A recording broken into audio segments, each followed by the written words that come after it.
Hi, and welcome to our second set of season 7 predictions and discussion for the 100. We just got done looking at the full trailer, the 2 minute long trailer for the next season, and we did do a shorter video reacting to the 20-second or 30-second little teaser trailer that we got about, I think it was like 48 hours ago or so. I feel like it was pretty recent, right? Yeah. Yeah, not too long ago. And I think we covered a lot of interesting topics on there, but just kind of scratched the surface. I didn't go through frame by frame and look at all of the little fun Easter eggs that they put in there for us before the video, but afterwards I spent a lot of time on Reddit just kind of looking around, and I uncovered a lot of cool little things that we may get to, but I think there's actually enough just in the 2 minutes that I think it's probably a good idea just to focus on that, right? Yeah, sure. And you didn't look at the other stuff, so you'd just be kind of listening to me talking about, ooh, this theory, and then getting your thoughts on that, which could be kind of fun. We'll see how we do on time. Um, so yeah, I like that trailer. I thought it was a good trailer. It got me very excited. How about you? Yeah, I mean, it was nicer to watch than the Deezer trailer.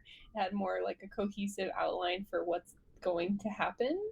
Um, at least, to the extent of a trailer. But I don't think it gave away anything, um, you know, too too big. Yeah, yeah. What I really liked is it seemed like a lot of the characters were still very true to themselves. They still felt like their characters. Like Murphy said something about like live and let die, I think was his line. Yeah, I say Yeah. we live and let die, which is very Murphy. But then also later on in the trailer, he had a line like saying, "Haven't we? What have we learned? Nothing," which is kind of like it kind of like echoes those same beats that he went through as a character, being very selfish and then being kind of the moral compass that comes out when it's really, really important. When things get really, really rough, he tends to like actually do what needs to be done and help characters like Bellamy. He's done that in the past. With, I think when people started to lose their minds, he did some pretty selfless stuff, and um, back on Earth, he did some selfless stuff to help out, I think, Abby during some crises. I know he did some very selfish stuff, but like that's part of his character. I liked seeing Jordan say something about like the answer to this violence is not more violence, because that's very much still true to him. And I was concerned with the way the season ended, that he'd just be an entirely new character, not very true to the legacy that Monty left. But Mhm. they may find a weird way of playing with that to make it an interesting dynamic where he thinks he's doing the right thing, but is leading to more death, or maybe he actually has some kind of wisdom because he's attached to the technology, Becca's Nightblood technology, and that might actually be tied to the anomalies in a really interesting way. I really want to know more about how these anomalies have to do with Becca, and if maybe when they got there, how this anomaly was initially set up. I think they said at the end of the last season that that relic was there when they got there. How did it get there? Were there time travelers sent back in time from our present time to leave that relic there? Were they like the descendants of our heroes, or is it like some like progenitor civilization set it up a long, long, long time ago? Um, but I have a feeling that it's going to have more to do with Becca and the cult of the Second Dawn. I think there was some cool stuff in the intro sequence that hinted that they're going to have more to do with this season. So, do you remember the Second Dawn, the cult that Mhm. believed in the end of the world? They had like bunkers or something like that. I don't remember too much about them, but I I love the idea that they're gonna play a bigger role in this season, and it makes sense knowing that the spin-off is coming up, and they're gonna want to tie in some of those earlier elements in the show to the later stuff that we're seeing now. Um, just to kind of pull people into the newer content. But also, I always found that cult to be very interesting, and how they were just kind of like playing in the background and nobody's really aware of them. That's the kind of storyline that I find, really Yeah. engrossing, pulls me in a whole lot. We saw a lot more of Echo in this trailer. I could see that uh, one time there's one of the people in the uniform, she takes off her mask and it's Echo. I didn't get that was Echo from far away. I didn't actually see enough of her face. It looked like an entirely different person with that haircut to me. But then closer up, I'm like, yeah, there's no doubt in my mind. Echo is going undercover. She's going to be in disguise as one of these people in those uniforms. And I didn't connect the dots, but apparently those uniforms are very similar to what the primes are wearing. The guards that were from the Allegia ship, they had a very similar getup. So it seems like maybe one of these rival factions is from um, that part of the government, or was from another ship where they had similar uniforms. I'm not entirely sure what that uniform means, but I'm sure that won't actually take that long to get into. I think that's actually something they'll get to relatively quickly. I think they're gonna have a lot to cover in what was it we said, 16 or 17 episodes. I think you said it was 16. Yeah, I So think so. I'm gonna go with 16 for now. That sounds reasonable. Looks like Nyla might get an upgrade. I don't know if you noticed her. She kind of like punched into the ground at one point, I think, and it looked like there was this kind of like, I don't know, aurora bouncing off of her, kind of like how the anomaly does its thing and like glows and does, I don't know, something to people. But I think a lot of a lot of the scenes had a lot of colors added to them. It seemed very green in certain places and very blue in other places. And I think that the anomaly, once you travel through it, is going to be a different color on the other side, depending on where you go. And in the intro sequence, it looked like there was a blue location and a like purpley reddish place. I think we're going to see some pretty interesting stuff in the blue location based off of what some people were posting about Emori, and also the White Room. I think there was a room with Octavia, and I think Gabriel standing behind her and some person standing in front of her, which some people are saying is uh, the president from Mount Weather. I think his name was Dante. So I don't know if they're going back in time to interact with him, if that's like a flashback. I feel like it's supposed to look like a flashback, but it's not. It's them interacting with their past in some weird way to change the future. And the whole scene where it said 130 years ago and it kind of showed them talking about going down in the dropship, that to me felt like they're going to revisit that scene in particular and a couple other scenes. Like calling that out in particular makes sense, sure, because we're coming up on the last season. That was where we started. But I feel like there may have been a blue hint, or what's the word I'm looking for, tint to it. There's a little bit of blue added to that scene because of how they came to that in the storyline. Hmm. But I may just be throwing that out there. I may just be like, seeing things where there is nothing. What did you think about at the end? Echo was screaming and it looked like she had some stuff on her face. Did you see the stuff? Um, I didn't realize that that was Echo. It didn't really look like her to me, so I was like trying to figure out who that was. But you're saying it was Echo. Um, I don't know.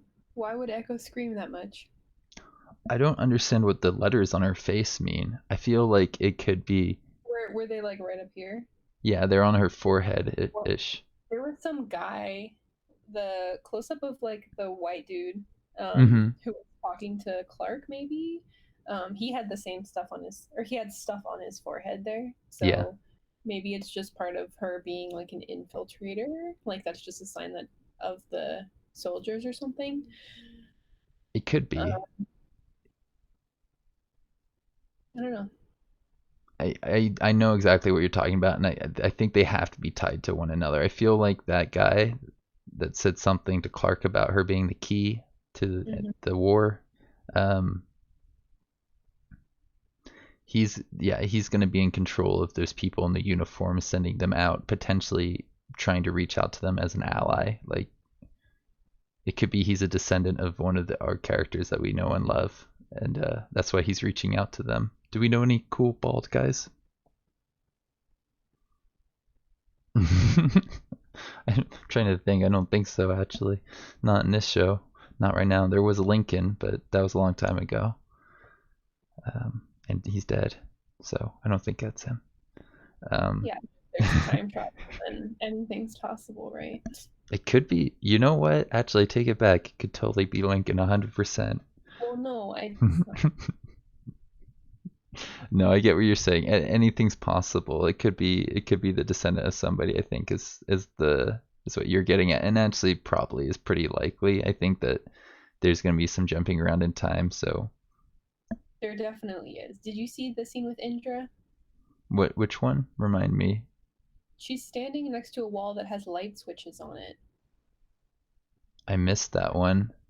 It has light switches and a fireplace in the background, which, yeah, that's not something we've seen.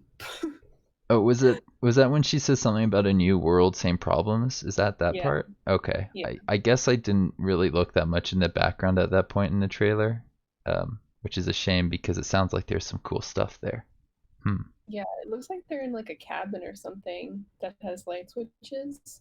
Um, so that makes me think that there is definitely time travel or alternate universe, although that seems unlikely. There also was a scene with the like ice, a lot of ice in the I don't know.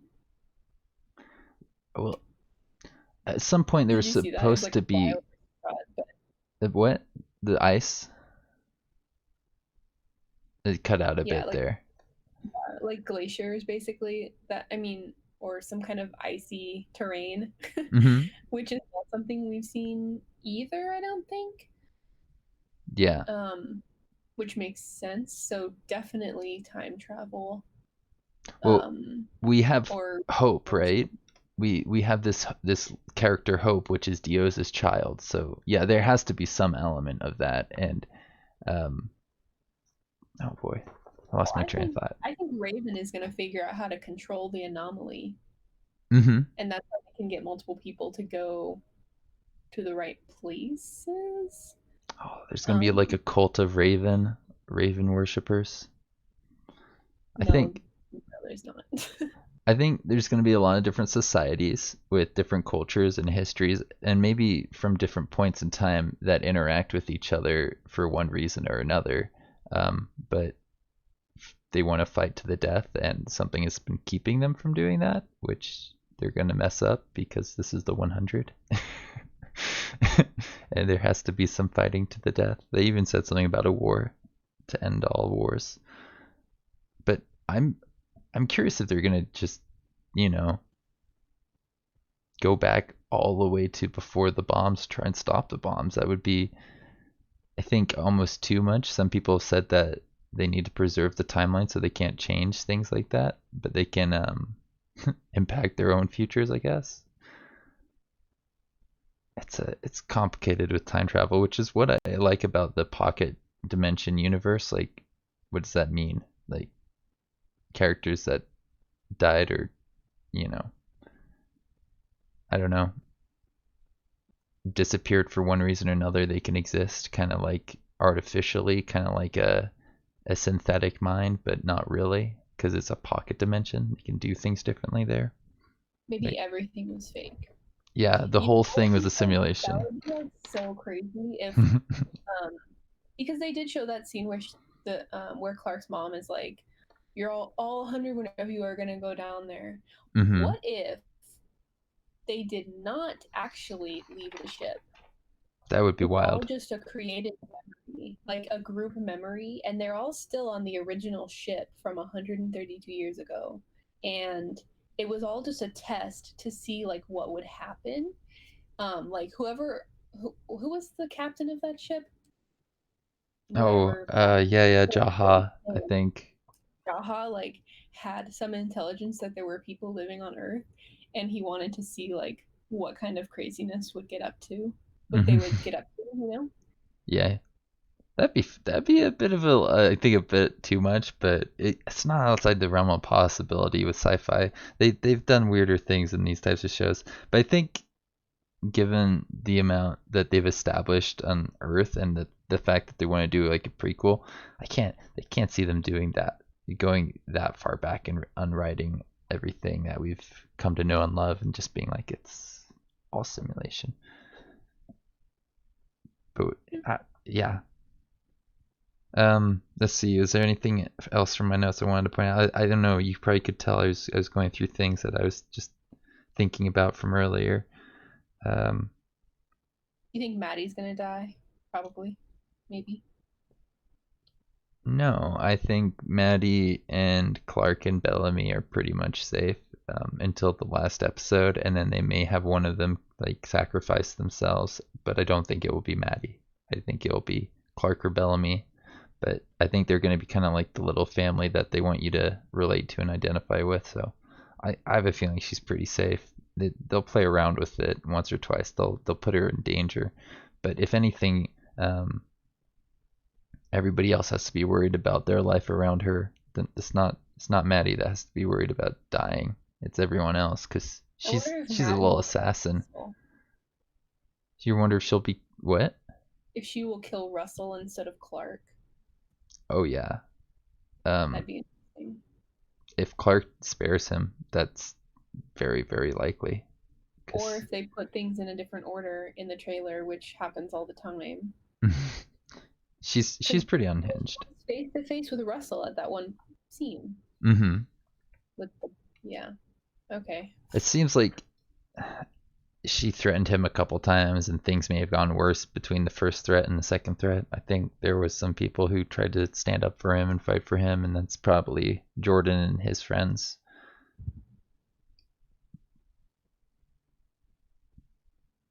Well, there's only one or two more things that I could talk about here, like stuff about Emori that I saw online, but I really don't have anything to base that off of. It's just kind of speculation, um, based off a couple things that people have put on Twitter. So I think this is a good point to wrap it up. Is there anything you want to add? I don't think so. Just that we're super hyped. You're super hyped. I'm just ready to watch. Yeah. Well, I'm glad that we're doing this together. It's fun for me to think about, and thank you Mhm. for you for taking the time to do this with me, and for everyone else who's watching. We'll see you around.